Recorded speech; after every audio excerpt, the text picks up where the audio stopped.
Hey everyone, my name is Dylan Dugan and welcome to Tech Warrior. So today we're going to be talking about the Canon Powershot. This is a $200 DSLR. It's a 16 megapixel camera. Before I start this video, I do want to tell you guys that this video is sponsored by teacherjobfairs.org, your teacher recruitment headquarters. Links down below. So this camera, it's alright.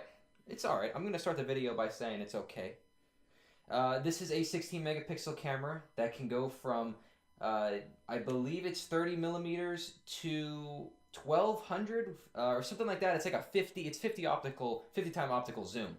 So this camera is extremely small. I will say that. This is a very big pro to this camera. So the thing is why aren't more people buying this camera then? Why is it a camera that's kind of sitting in the back of the store at Best Buy and it's kind of like hidden back there and it looks like it's maybe somebody could take it right off the shelf? Well, the reason why it has that is because this camera just doesn't have the kind of features that you have in a normal DSLR. I just said it has exactly the same kind of thing, like, and what I mean by that is shutter speed and zoom and focus and things like that, but it doesn't have things like a flip screen LCD, or it doesn't have a way to go ahead and manually zoom. And another thing that it definitely doesn't have is that automatic shutter thing, like, or not shutter, the flash that goes up. You have to manually put the flash up on this camera. It's like not good. Like if you're lining up a shot, you gotta put the flash up. But I will say the biggest issue with this camera out of anything else is it doesn't have that little viewfinder for your eye. I mean, you can try, but like your eye's not gonna do any. I mean, it's not doing anything. You're looking at the Wi-Fi boards that are on the side here. So this camera is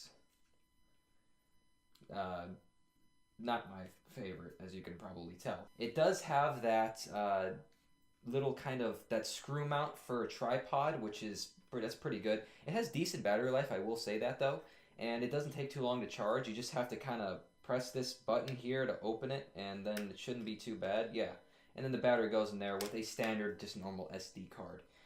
This camera can go, I believe, up to ISO 4000, which is not great. And when it's at ISO 4000, it's going to be very grainy. So this is not a low light camera. Even though they advertise that it's a decently good low light camera, I wouldn't do that. The aperture on this is an f3.5 from the standard. I believe it's 30 millimeters. By the time it gets to 1200 millimeters, it's at 5.6. So it's actually not too bad.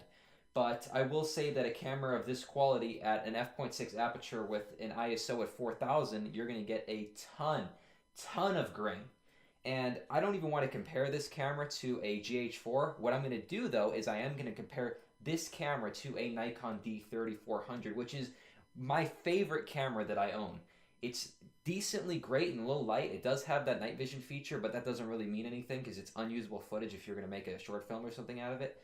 But it is my favorite camera, and it's the one that I love to knock out all the big cameras out with.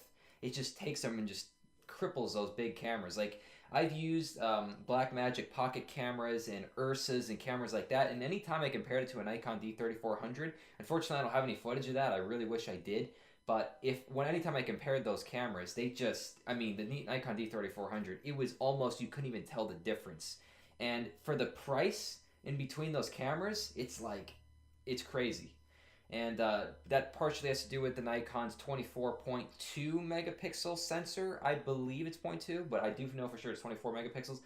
But, you know, it also has to do with, you know, how you graded the footage, you know, time of the day. It's not pitch black out. You know, there's some things that you can do that doesn't have to do with the camera to make the footage kind of line up. But I find that I like to go ahead and use Nikon D3400s to knock out little cameras like this and bigger cameras like the GH4, just take them right out.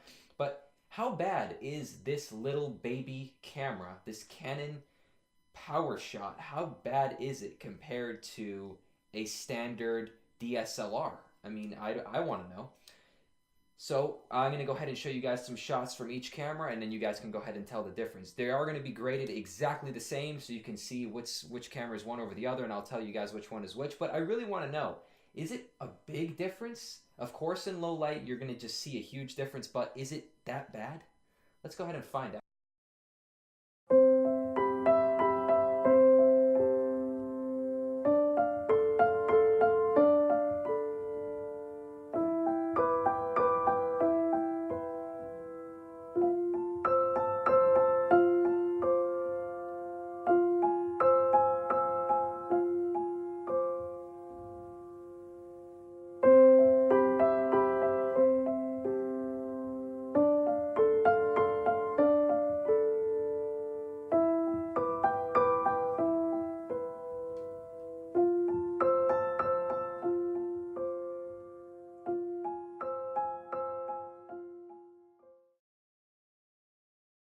So hopefully you enjoyed this video, guys.